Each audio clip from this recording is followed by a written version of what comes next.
Yay! Welcome back to the Grumpy Dungeon Masters podcast. I'm Jay. And I'm Christopher. Hi, Chris. How are you? I'm doing good. I'm kind of tired. It's late, uh, and I was out exploring all the game stores in my local area today, What handing out for? business cards. Ah, Yeah, getting more people listen to the podcast. I'm actually doing it the old school way of like going out there and talking to people and saying, "Hey, watch my stuff." And maybe it works, maybe it doesn't. I don't know. I don't know. I mean, truthfully, I'm not sure that word of mouth will honestly help us grow massively, but people are more likely, I think, to be interested in what you're doing if they personally have met you. Yeah. Well, in either case, I give it a whole bunch of business cards. Had a lot of discussions about D&D. One we'll discuss later tonight, I mean, and let's be honest, you want to do that anyway. yeah, a lot of people are more interested in Magic in this area than anything else. Eh, I, it seems to be selling like hotcakes. Everyone wants uh, Modern Horizons 2 to I'm come I'm out, and I'm not gonna lie. I've spent way more money on fucking Magic lately because of Modern Horizons 2. I don't know why. I mean, Squirrels. Squirrel. Squirrels is a legitimate commander deck now. I'm waiting for the D&D set, and I plan on doing an unboxing of one live on one of our streams. Probably at the local game store I was at, which is Synergy. They just expanded their storefront. That is a During weird gaming store name, I want to point out. Synergy. Yeah, that's not. And the store may be great. I'm not talking shit about them. Just simply that it's kind of a weird name for a gaming store.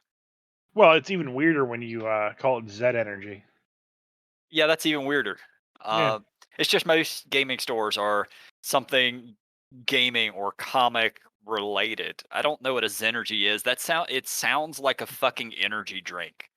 Like, Well, it is a very nice store, and they just basically leased the store next to them, and then they knocked down the wall, and they had everything up and ready to go for pre-release for very Modern nice. Horizons.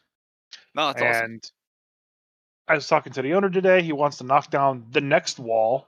Well, not really knock it down, but he wants to put a passageway to the next wall, and then he wants to have just empty tables for D&D and a private D&D booth back there. Yeah.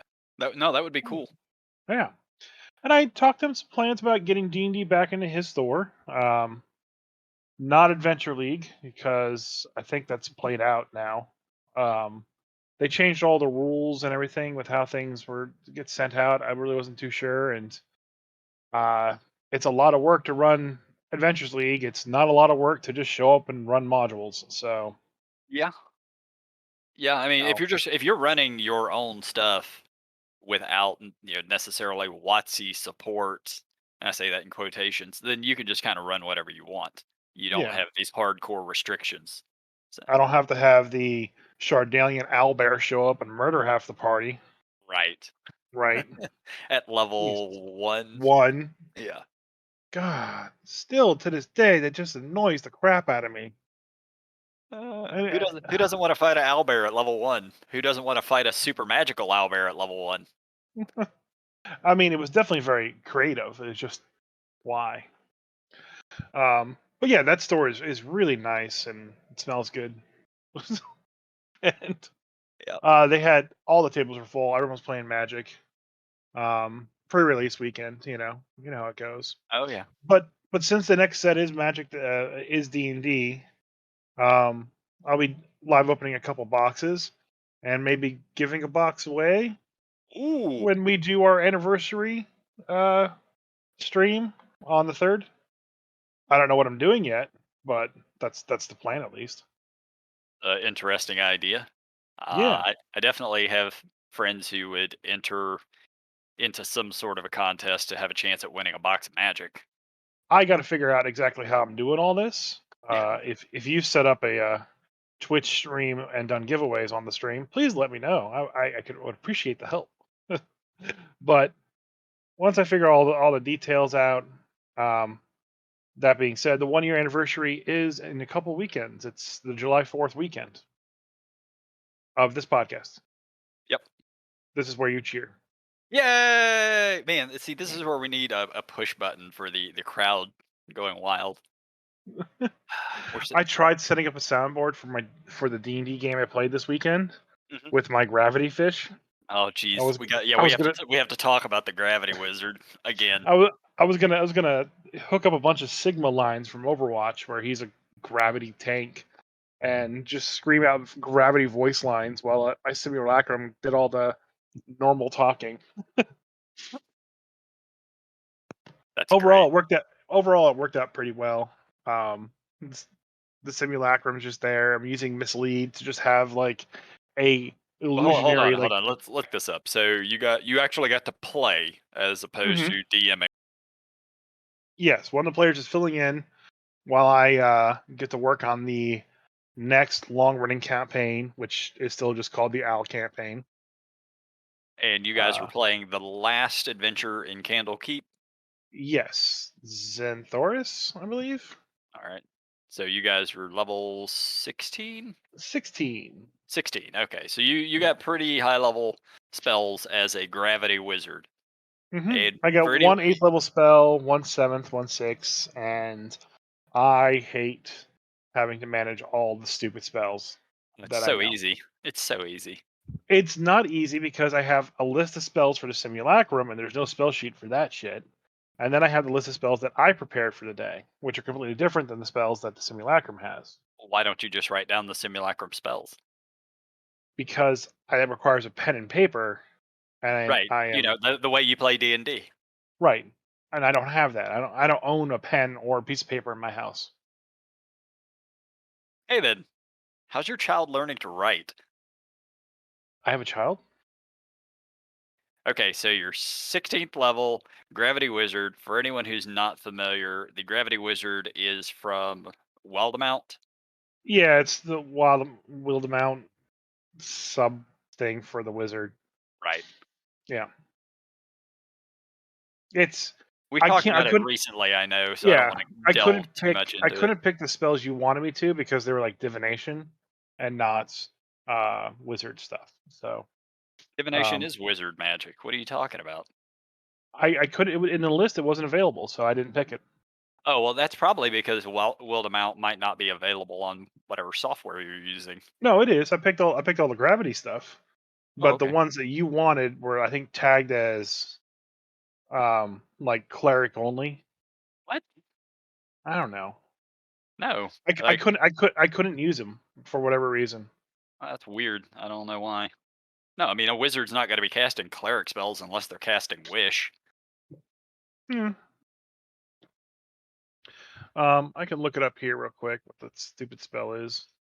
It doesn't really matter. Yeah, but I think it just wasn't on the wizard class list to choose. There were a couple of them that weren't on there, but it really didn't matter. I picked all the gravity stuff anyways, and That's the whole point of playing the yeah, Gravity Wizard, is to cast gravity spells, which really any wizard can do, but it just sounds more cool when it's a Gravity Wizard doing it. exactly. And so the game kind of happened, and just by random happenstance, I chose like a cloistered scholar or something like that. Uh-huh. Which the background basically says, "Hey, pick one of these locations, and you're a well-renowned scholar of that area, and you have access to all their hidden troves of treasures and knowledge, and ancient artifacts, and ancient books and scrolls." And Candlekeep. one of the options is Candlekeep. And so I rolled into the game with that background, read it off to the DM. He was like, "Okay, well that solves the first half of this adventure." Whereas, how do you get access to the book? I can just snap my fishy fingers and get access to the book. Because I'm a 16th level wizard who grew up in Candlekeep. He's like, What book did you give to Candlekeep that was so great and grand that get you, as part of the cloister there?" I was like, The "It's a book Necronomicon. on gravity, gravity." It, The book was yeah. called Gravity, Gravity, Gravity, Gravity, and Fish Fingers. The book was called Relativity, the special and the general theory. You gave him Einstein's work. That's what happened. I gave him. Yeah. Um, and I tried playing the fish guy as I would, where the simulacrum is doing all the talking, and my real fish guy is either invisible or is projecting himself as a illusionary duplicate far away from him. Right. That way, he can spend all his time just meditating on gravity by himself. That And so one of the things I had to do is when I got the book, I had to stand over like the water that my guy was down, like in invisible, and uh-huh. just yell at the water what the book said. So, because you can't read a book while you're underwater, you ruin Uh, the book. yeah, yeah, that's well, there's got to be a spell that would protect it from that. Yeah. I'm sure there is, but yeah, offhand without thinking about it, yeah, you can't read underwater, obviously. So it was an entertaining game, and everyone did their thing. We fought some mushroom people, and um, we're pretty much just doing the same thing we did in Star Wars. So like, how do you guys want to start this encounter? All right, well, I'm going to fireball the next room, Yep. and then I was like, and you know what? I'm going to gravity well the next room. Just screw everything inside there. They're all pulled to a nice little center point, and we can fight them. Yep. You pull them in front of the door. They're in a line. Makes it easy. You can't hide. You can't hide from us. I just feel bad for the DM because we're just like, oh, I'm gravity. So yeah, that's getting knocked back. The first like 3 attacks on the session were all melee critical strikes. Oh. So I was like, oh yeah, increase that speed, increase that speed. Here's an extra D10. I think the first attack in the game was a polearm fighter, echo fighter, hitting some mushroom person for like 80 something damage. It was Oh my ridiculous. God. It's like, Drew. yeah, Sorry, I just had to call out my player who does that shit real quick. well, like it swung like it had 2d10, and then I amplified it, so Yeah. it was Oh yeah. basically 60-10 for that first attack. Which then doubles because it's a crit. So. No, the 60-10 is doubled. Oh, okay. Um, but then like he had like 2 more attacks to go. Oh, yeah. so, That's fair. That's so, just yeah. That's obscene. It can be hard being a DM sometimes, especially as the game gets into higher levels too, because then there's just more broke ass stuff that players can do, like gravity well. uh, one thing that was funny is they were exploring rooms off by themselves, and my simulacrum was making a potion. And one of the guys decided to stay behind and watch over the simulacrum. Hmm. Um, and they don't really know it's a simulacrum. The party they just kind of treat him like he is the fish person. Right. And my fish person decided to follow them invisible, the full group, in case they needed my help. So do you just Um, have a ridiculous amount of greater invisibility? between invisibility, greater invisibility, and mislead, yeah, Hmm. because mislead's the fun one where you make the little clone of yourself and you can still move whatever. You know, you're invisible and it's walking around instead of you. I gotcha. That's a spell I'm pretty sure I've never cast. Um, so I followed them up, and they walked into this other room, and it's full of vines. And I'm kind of just like I'm kind of half paying attention to DM, because I'm not really there. I'm there but invisible. Right. And the guy gets into the room. He sends his echo in. The room is full of vines, and then he says he finds a a large mound of vines with a singular eyeball, and it immediately kills the echo image. So the guy basically just takes a step out the door and closes it. And I'm sitting here thinking, like, is that a beholder made of vines? Thinking maybe Just an Otyug. I was like, that's probably a beholder made of vines. And like, I'm playing the smart guy, so I'm like, okay, something with a giant eye, a bunch of vines. It sounds like a beholder. A rose is a rose is a rose. There are a number of things with centralized eyes. It's not just beholders, but Yeah, you but it still just always have to be concerned. It could be a beholder of some weird type. yeah. So I popped out. I popped my guy out. I was like, I don't like what's on the other side of this door.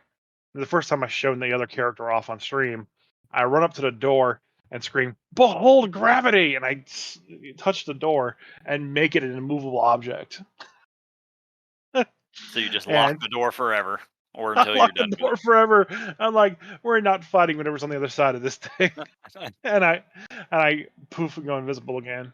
Yep. Um, Little did you know it's actually just a guy in a beholder vine suit named Steve. He actually is just looking for friends. He was kind of hungry, and now he's locked in there forever and will starve to death. Curiosity did get the better of me, so I looked up that specific encounter. I didn't look at anything else. I just found that specific encounter in the book. It After it was a had been death. well and avoided. So Yeah, it was a death tyrant. okay, so, beholder kin, good enough. So I wasn't far off. I was I was like, oh shit. I'm glad we avoided that encounter because we just would have died. Doesn't Yep. matter our level, we just would have died. There's a death tyrant on the other side of the immovable door.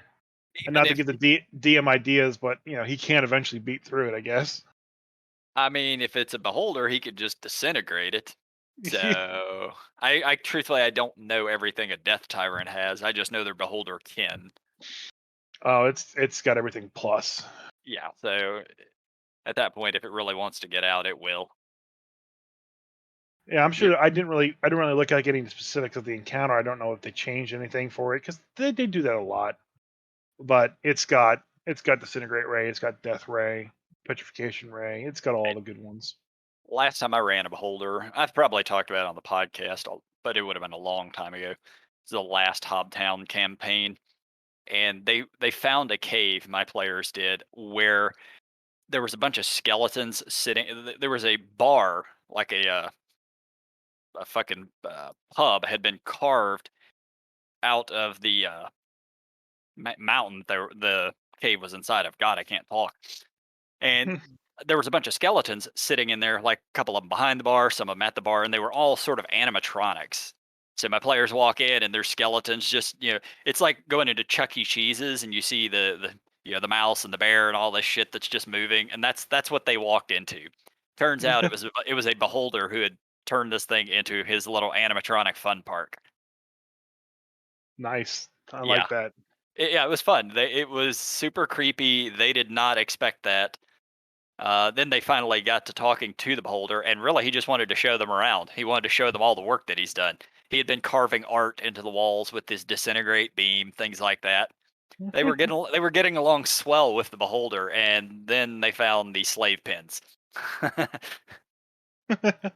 At that point, they just fucking they murdered him in one round, as I my mean, players do. did didn't they just try to maybe just because hey, like slaves aren't allowed anymore. You can't do No, this. no, no. That's not how they do it. Maybe he just didn't understand and just needed to have like. No, there was one character who just he detests slavers, just fucking hates slavers with a passion. So and he was one of the two people who found the slave pens. The others one of the others was talking to the beholder, keeping him busy. They found the slave pen. Immediately he goes into there where the beholder was talking to the warlock at and just starts swinging his axe. Yeah, but I mean, like, if he wouldn't have, if he actually would have discussed, like, hey, why do you have slave pens here? Um, Me as the DM, if they had actually tried to converse that with him, I don't know for sure if it would have changed his mind, but I would have at least allowed them the chance to try and change his mind. This because beholder, he was not maybe he doesn't know. super aggro. He wasn't super aggressive. Because sometimes you just gotta tell someone, no, you're doing that wrong, and they'll stop doing it. No, I mean maybe he's a beholder, but by nature he is evil. But if they had been able to come to some sort of other arrangement, like it was less of a slave pen, more of a prisoners. He'd been keeping them because that's the one he'd been killing people and using their bodies to make his animatronics. It's But prisoners of jobs, yeah. yeah, yeah, yeah. But if they had been able to find another amicable solution that would allow him to still create what he wanted to create, maybe. See, slavery is bad, but Yes, employing them at an unlivable wage and keeping them destitute, that's the American way. that's the American way. That's perfectly fine. That's well within the Yes. lawful good standard. See, it's all about how you get that going. It's all about Um, how you present it. But anyway, yeah, that was the last time I ran a beholder, so it might be about time again. I'll have to wait for my players to get a few more levels though. They're only level 4 at the moment. So I was spending some time just kind of like looking through my Advanced Dungeons and Dragons monster manual. My wife was reading through something I was writing up for the Owl campaign or something like that, and uh, I got as far as B. I didn't even get to Beholder. I got the Basilisk, and then I read what the skills of the Basilisk was for Advanced Dungeons and Dragons. I don't have it in front of me right now, but just to kind of paraphrase, it has basically it can gaze at you and turn you into stone. Right? Yep. We all know that, right? Yeah. Um, but it also said that it could gaze into the ethereal plane, Yep. and I didn't know that. And then if it saw anything in the ethereal plane, it could turn that thing into That ethereal stone. that is correct. Yes. So that's pretty baller when it comes to just a random monster.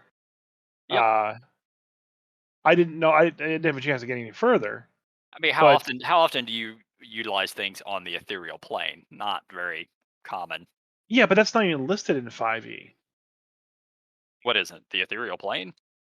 The basilisk beam will look into the ethereal plane. Oh, you were looking through an older edition?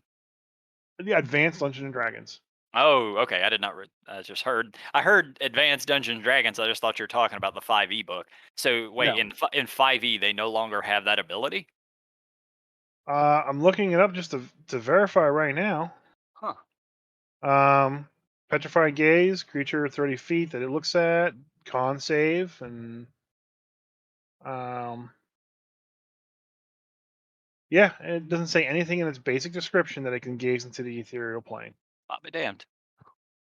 So I'm kind of wondering, it's like, okay, well, how many other monsters aren't the way they should be, and what caused them to get changed? Like, why would they take that away from the basilisk?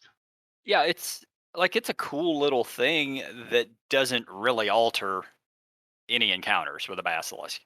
I mean, let's be honest. By the time you're able to even play around in the ethereal plane, you ain't worried about no basilisk. Not unless it's like, if it's a DM who's supercharged to basilisk and oh, it's 20th level basilisk. Oh, okay, yeah, you might be a little worried then. But if it's straight out of the monster manual, Yeah, because my group thought one in Icewind Dale, and yeah, so did mine. Same they encounter. just they just churned right through it like it was nothing. Mhm. Like one of the players almost became stone. Whereas when you when you fight it in first edition, it's just like, no, you're stone. It saw you. You're dead. You're stone. And honestly, the Game basilisk over. ability, if I recall correctly from fifth edition, is kind of garbage. Like everything that can turn something to stone, it takes a couple of rounds of Yeah, failed saves to even do that. All the earlier editions, it's you get one save and you're stone. That's it. yeah. I don't remember reading the save. I just remember it just seeing you. It just had to see you, and you were gone. Well, yeah, if you made Um, eye contact with it, was yeah. always the caveat. I But always make eye contact with my enemies. oh yeah, I like to look them Stared in the eye when longingly I'm into the doing eye. bad things to them. You, me, basilisks. I see you. So I kind of very curious as to just keep reading through that book and seeing what other monsters like that, and take some of these older abilities and kind of roll them into bigger bad guys. You know, I've looked through the maybe second the Alma edition. campaign. I've looked through the second edition manual pretty recently. Mind you, I didn't read every single monster, obviously. The types of monsters that were in the primary monster manual from second edition are still the majority of the ones that are in fifth edition. Like they haven't really added anything new in the main monster manuals. It's almost all the same shit that was in the second edition.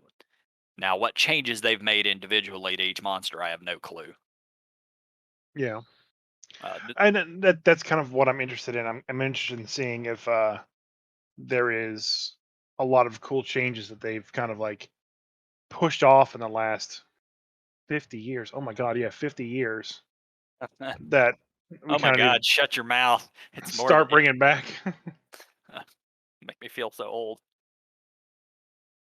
But nonetheless, I just found that interesting. No, that is it is neat.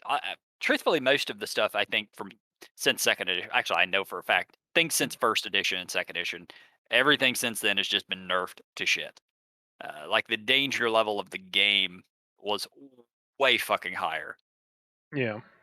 It was so easy to get a character just killed off in those early editions. Which is why I really think that, like, if they do revamp any of 5th edition, they should go with a more hardcore version of 5th edition, Mhm. and to say, like, this is not advanced 5th edition, but expert 5th edition, E5E. I mean, if a DM really wants to run a hardcore version, it's not hard. Just I would if you really want to do that, convert it back sort of to how third edition did death. If you went to -10 hit points, you were dead. You know, there's no 3 death saves, no shit like that. And that Mhm. puts the challenge out there of you have to fight smart because the risk is way fucking greater. Yeah. If you really want to go super hardcore, just go back to what first and second edition were, where you hit 0 and you're dead. I Uh, think that may be a little too much, but, um, I think if you go, like, any negative at all, and then there's, like, just, like, how rest works and kind of moving the short rest into an 8-hour break and then a long rest as in a couple days of downtime. have you ever seen the YouTube channel One for All? No, but I have heard of the hero all for one. Okay, so there's a YouTube channel called One for I think it's One for All. Pretty sure Okay. that is. They're an Australian group, bunch of actors. They do a D&D skit, usually a couple of them a month that come out. The most recent one was The Long Rest. Mhm. And it has the adventurers. There's a fighter, a wizard who loves fireball, and a bard. That's the adventuring party. And they're going through this dungeon. They end up killing a couple of cultists and they see a portal in front of them. They're like, oh, well, okay, this portal's definitely going to lead to the main boss. So we're going to take a long rest. And Okay. the DM's like, what?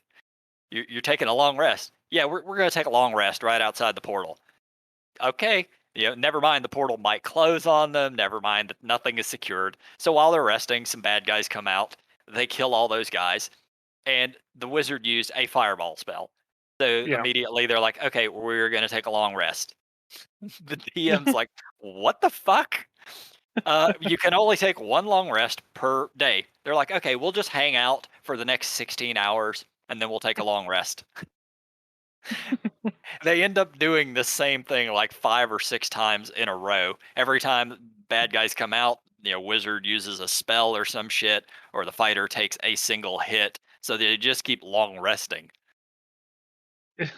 I hate the long rest just for that exact reason.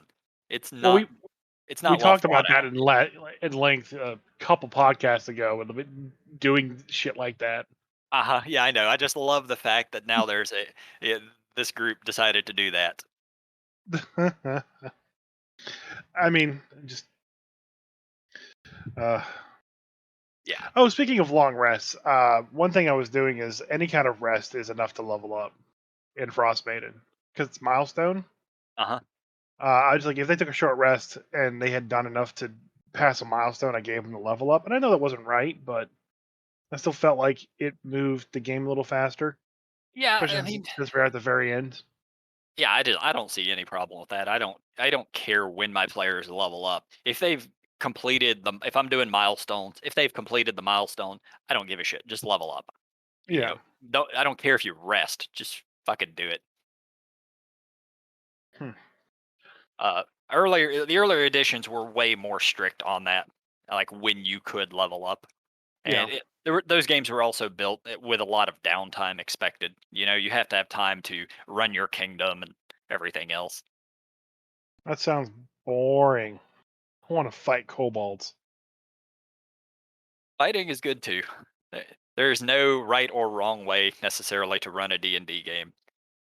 If you just want to run monsters and action after action, fucking go for it. I've played and run plenty of those, and they're entertaining.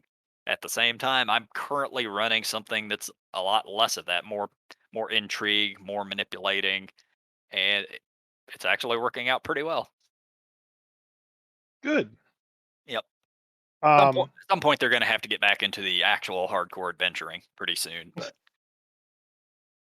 so one of the things I found in one of the stores that I was just while I was just browsing, looking for ideas of things to do giveaways on. Um, I pulled out the Kobold Press Tome of Beasts. oh yeah, Okay, I'm a fan. you seen those tokens? I haven't seen the tokens. I've seen the So book. so the Tome of Beasts, maybe it was their actual monster manual, but the one I looked at was a like big, huge, thick cardboarded sheets of just tokens you could punch out and stand up in those little plastic stands. Oh, I love And I that. remember we had talked about the Yeah. fact that I had tokens from like the D&D side that it's worth like $100 now, but this is like $30, and there's like 300 something monster tokens. You just punch them out of the sheet and just stand them up, and you're ready, and you're good to go. Like that's the best equivalent to what's on the market right now, I think. And No, we could put links up on our site to the Amazon link where you could buy them, but they look so cool, and I had to bring that up since we kind of brought it up last podcast or something. yeah, I've looked at a lot of Kobold Press stuff. I've been to their website a few times, looking at different books and stuff. They're always putting out neat and interesting stuff. Things, yeah, the Tome of Beast specifically, I like just because it's more expansion on the monsters. Just so much Yeah. more shit that if I really want, I can run with. Oh, I'm sorry. The name of these are Tome of Beast Pawns. I'm googling it, trying to find them right now. They look very cool, and definitely a must-have, I think. That way you can Yeah, just pull out monsters whenever you want them. That way you yeah. don't If need you the don't if minis. you don't want to spend $1,000 on miniatures, this seems like a much better way to go. Speaking of spending $1,000 on miniatures, I went to a different local gaming store, handing out my business cards, plugging the stream and the podcast and all that. And the one guy was like, "Yeah, I have this machine over here. It's just a random like put in $1 and twist the knob, ball comes out, and there's a mini inside. If it's a piece of paper, it's the minis up top." Oh, that's cool. So so I gave him $1, went in, twisted it, and I got the little ball. It was a piece of paper. I opened it up, and it said, "Pick one of the large miniatures up at the top." So I kind of looked through all the miniatures. There were no rare miniatures, but Sure. I did happen to snag a juvenile kraken. So What? I have a juvenile kraken miniature that I got for I a didn't even know they dollar. made one of those. Yeah, it was pretty badass looking. There was an ogre zombie, but I have plenty of those already. Of course you Um, do.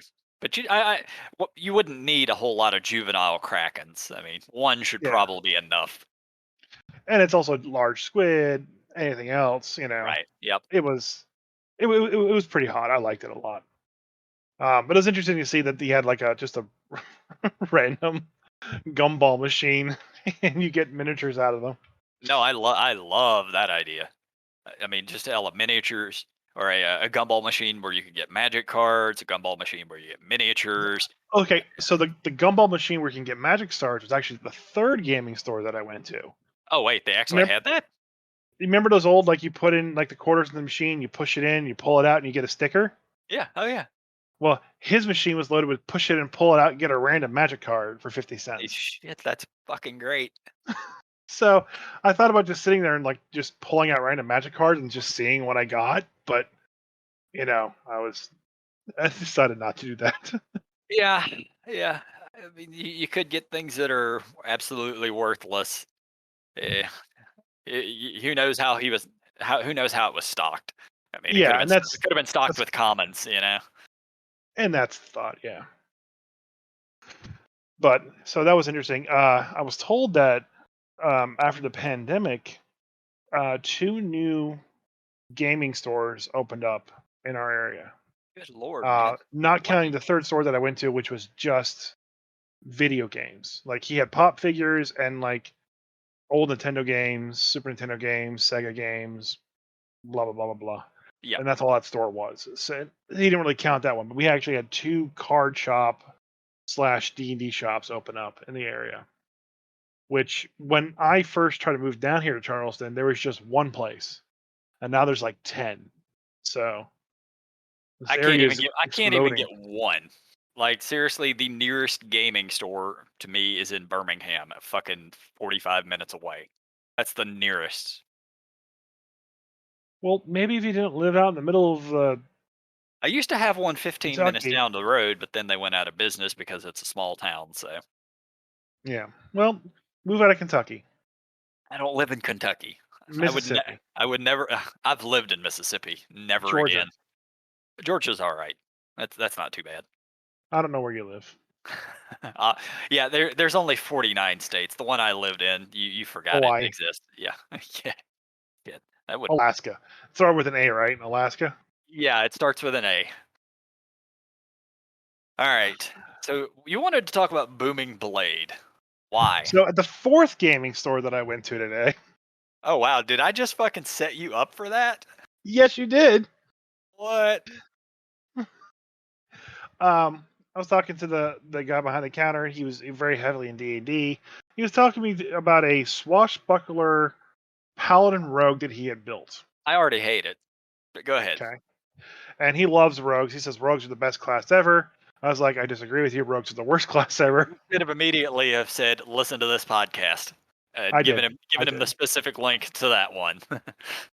Um, and essentially, what he builds he's a crit fisher that looks for booming blade to trigger.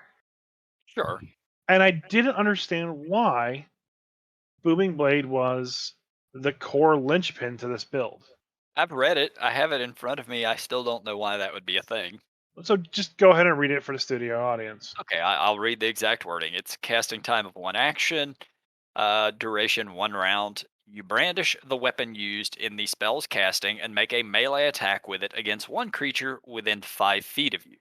On a hit, the target suffers the weapon attack's normal effects and then becomes sheathed in booming energy until the start of your next turn. If the target willingly moves 5 feet or more before then, the target takes 1d8 thunder damage and the spell ends. At higher levels, at 5th level, the melee attack deals an extra 1d8, and the 2d8 at oh wait, deals an extra 1d8 damage to the target on a hit, and the damage the target takes from moving increases to 2d8. Both damage rolls increase by a d8 at 11th level, and again at 17th level. So once you're at 5th level with I guess any class combination would put you at 5th level. Or I guess if you'd be a 5th level rogue, that would trigger it. Yeah. Uh, so your attack would deal an extra d8 of thunder damage, and then if they intentionally move, they would take 2d8. Okay. Now, is there something in the scout tree that causes them to forcibly be moved? I don't know. Is there? I'm asking you. You're supposed to know all the rules. Uh, Have you not figured out by now? I will get the rules wrong constantly.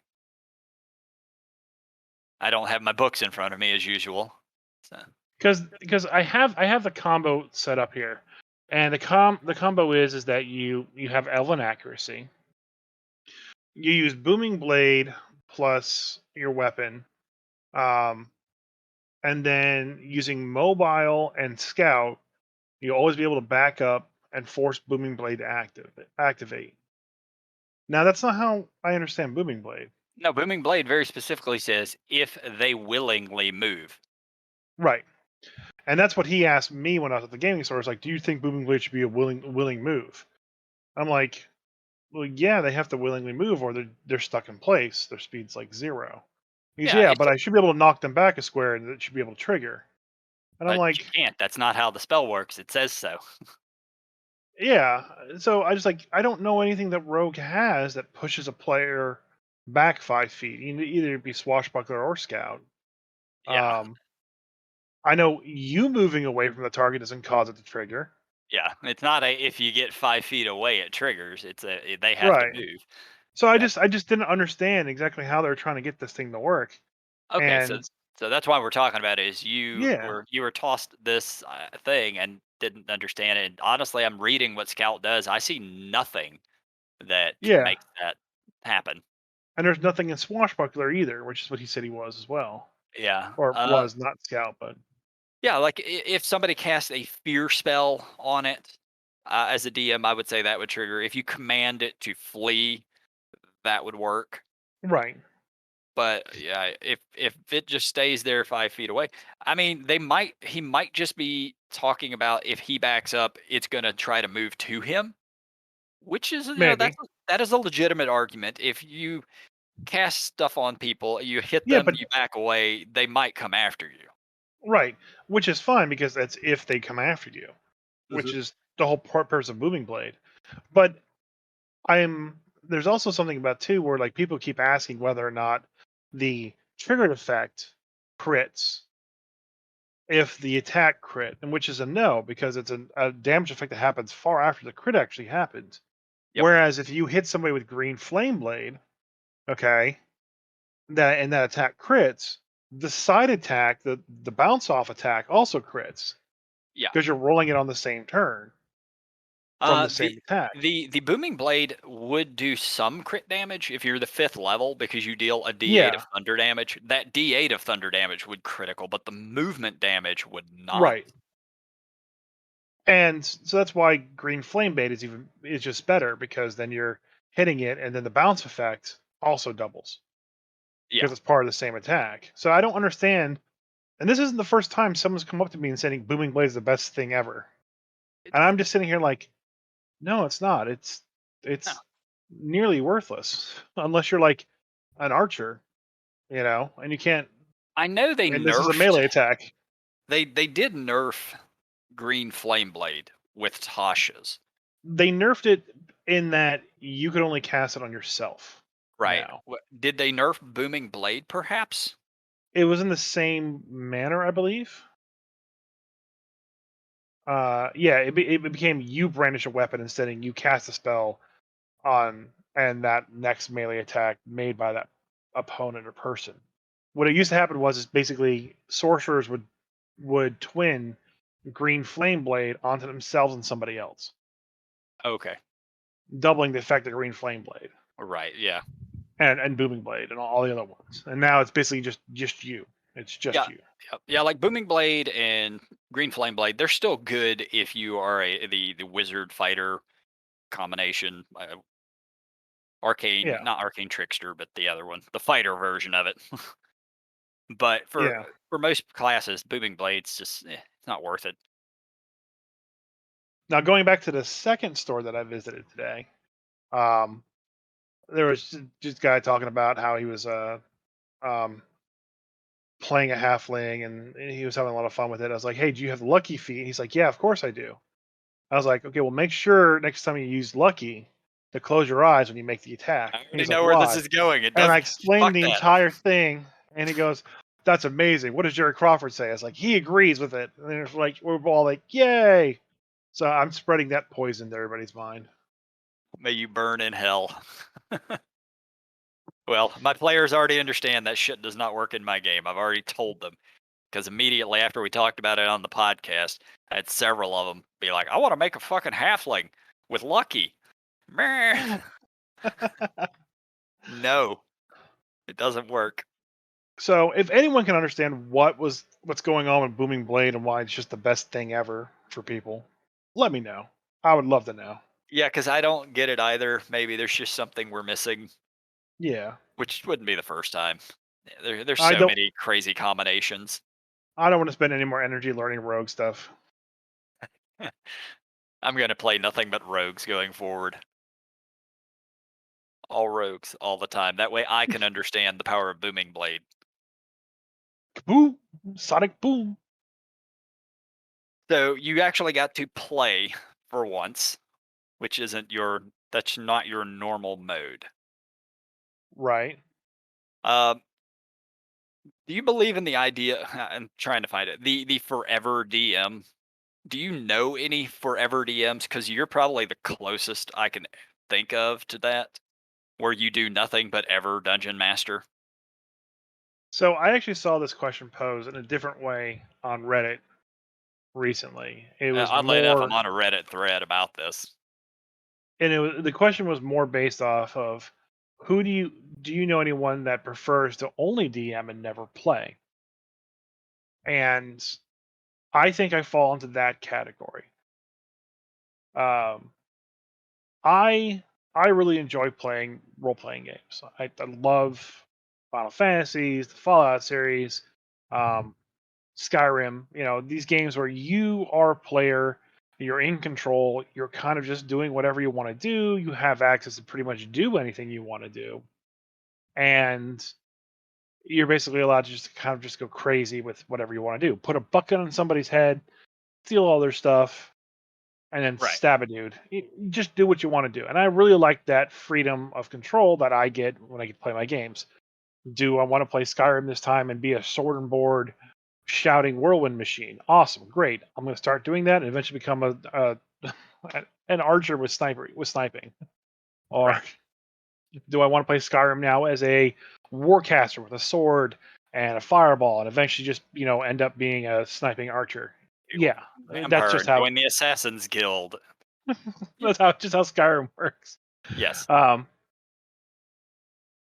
and then when it comes to DMing or when it comes to playing a game, you have your sheet and what you are and what you can do. And after everyone's done their thing at the table, you finally get a chance to do something.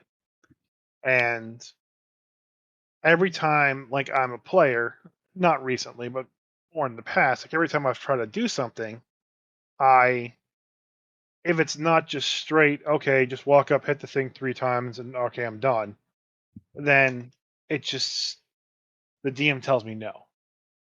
There's this weird disassociation I have being a player in Dungeons and Dragons where I may have control over my character, but the cool thing that I think of that I could and should be able to do per the rules in the game, I can't do because the DM still has full control over the game. And I don't have fun in situations where I'm not in control of things. Control Um, freak. it's a bit of control freak, but it's more I think a defensive mechanism. Sounds like your early D&D times when you were playing were not particularly good, and it really just put you off to that. Like I remember one of my first D&D sessions ever. I was playing a human fighter because I didn't know any better, um, and I had like this weird orb, and the the bad guy had shown up, and so far the only thing I've done with this orb is what I was told I could do, which is basically I could send it to attack people and like bounce it off their heads or hit them in the chest and kind of So like it's a T-sphere. right, yeah, essentially. That's an old reference. No one's gonna get that. Oh, it's not that old. It was from it was in the show Legends of Tomorrow. Oh, I thought about the Phantasma thing. I don't know what oh, Phantasm. Yeah, I wasn't even thinking about that. But yeah, same thing. No, Yeah. T-sphere is from the DC Comics. Oh, okay. So I did that and threw it at a bad guy, and it hit his chest and it shattered. And like I was like, "What the fuck? Like, why did that happen? Why would you give me something and then set into my idea that this is the thing that it does, and then do it here and have it shatter?" And the DM, to his credit, obviously saw that I was very upset by what he had just ruled, and said, "You know what? Never mind. It doesn't shatter, but it just bounces off his chest, and now your steel sphere is a glowing ball of fire." And I was like, "Okay, I don't know if that's any better. right. I don't know if it's any better, but it's still there." And then later on, he's like, "Okay, it has 4 charges or 5 charges of like fire in it, where you can shoot a fireball out, not fireball, but a firebolt out." And so like I was like, "Okay, I know this thing can shatter and be destroyed or whatnot. We're being chased by these bad guys. We're on a bridge, can I dump all the charges in this ball into it just activating as once for like a giant fireball in front of me? And, you know, he's like, no, I don't like that. And like, you said I could use the charges and it would just be used whenever all at once or whatever. Now you're saying I can't? And he's like, no, no, no, you can, you can, you can. It'll be great. It's fine. Yeah, And then I, that's a wildly inconsistent DM. and, and that's my problem with being a player. And a lot of times is because I don't feel like I have control and I'm waiting for permission to do things. I, I just have this disassociation with it, which is why when I kind of like play as a DM for my players, I try to let them do whatever they want to do, no matter where it takes the story, even to the greater detriment of the story. Cough, Frostmaiden, cough, cough.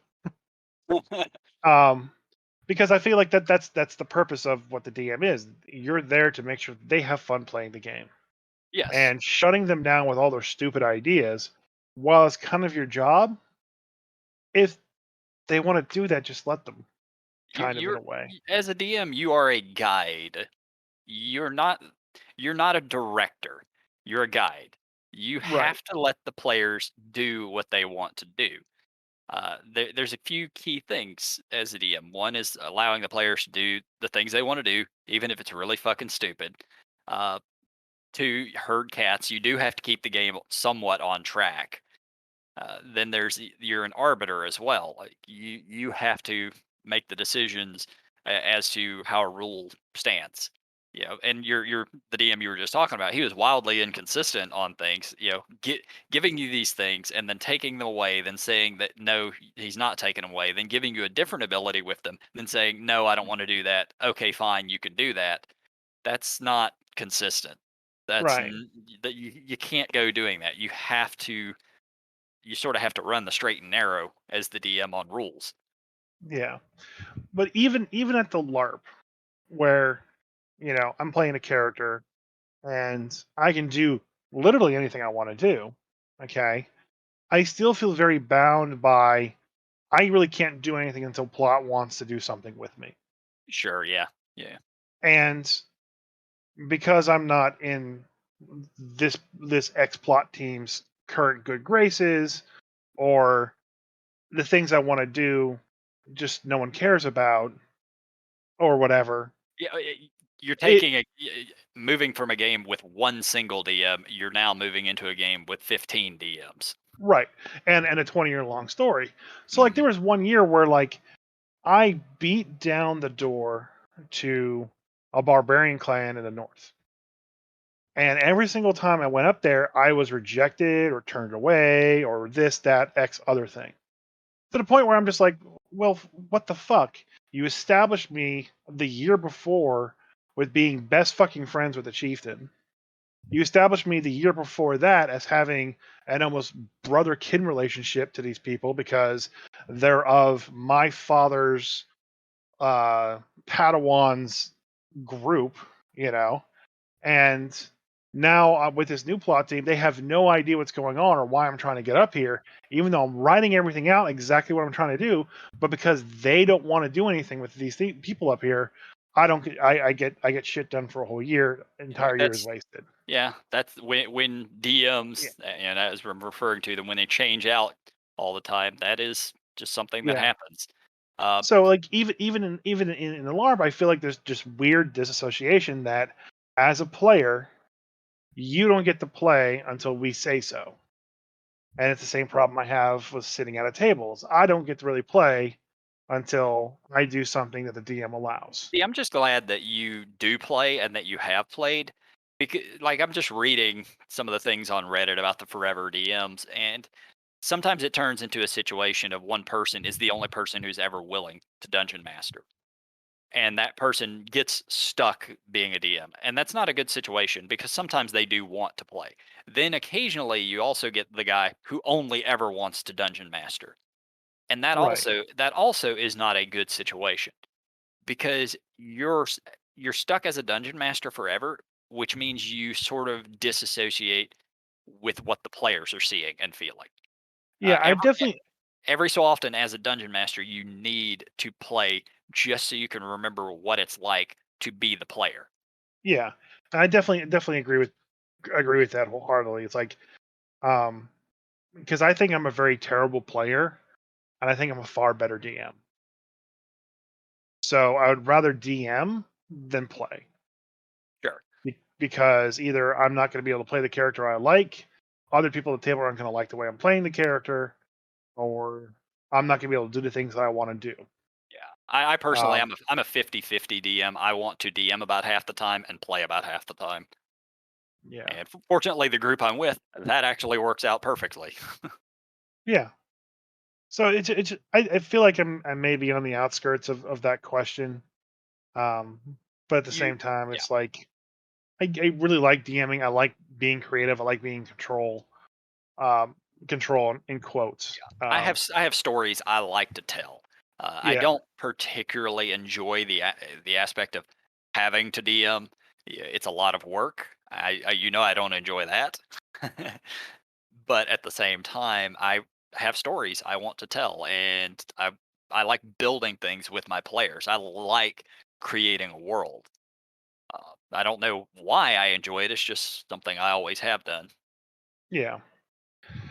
So like I'm looking forward to being on plot again and DMing again. Like that's still the goal. Those are the goals that I want to do. Like I can't wait until I'm doing this Al campaign thing. Yeah, And I'm ready for you to get the Owl campaign started. I want to see this. I want to see it too.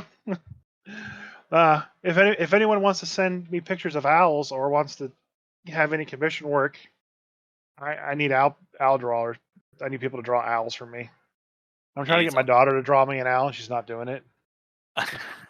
She actually drew me a couple owls. Well, they turned out to be more like birds, but they're very adorable. And uh, the first one looked like just like a baby chick. And at the end of the day, all birds look like baby chicks. So Owls don't look like birds. Owls that look one like owls. that was fine. And so then she came up and she said, "Okay, here's an owl," and it was just a baby chick, but just really big. I was like, "No, sweetie, that's still a chick. That's not an owl." It's like, "Well, I don't know what an owl looks like." So I showed her a picture of an owl, and then she came back with basically the chick, but this time kind of like colored in a little bit to resemble the Okay, owl, and it was a cute owl. I was like, perfect, perfect. "Well, why don't you just draw Doctor Hooters?" And so Doctor Hooters is a green owl that we've had before we had my daughter. Okay, He just sat in our room. For some reason, we just got him. Like we were it's like a walking through stuffed owl or something. Yeah, we were walking through Target or Walmart, and it's like this green owl just sitting there, like, "Oh, we have to get that. We don't know why. We're adults. We have money. We can Yeah, buy owls." let's do this. We buy what we want, like So, Torbjorn's off the shelf. yeah, I did buy him today too. Um, so we bought this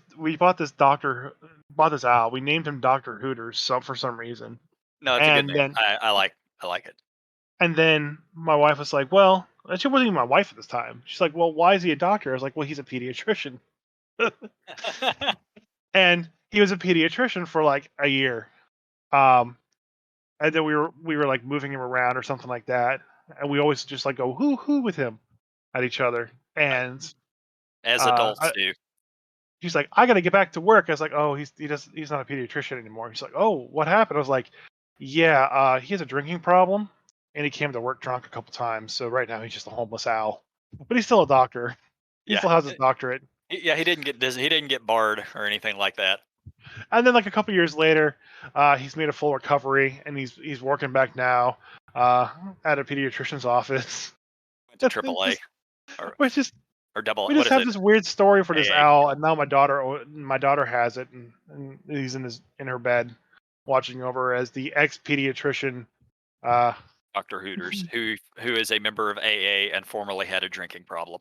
yeah. Uh, So but yeah, did she draw you a picture of Dr. Hooters, or is I that have a still picture that's of still to Doctor come? Hooters. Yeah, It, that's the final one that she drew was a does picture it of Doctor Hooters. does it look remotely like an owl, or does it Oh look like a yeah, chick? Okay, it looks exactly like Doctor Hooters. all right, perfect. Yeah. That's going to make it into the game somehow, I'm sure.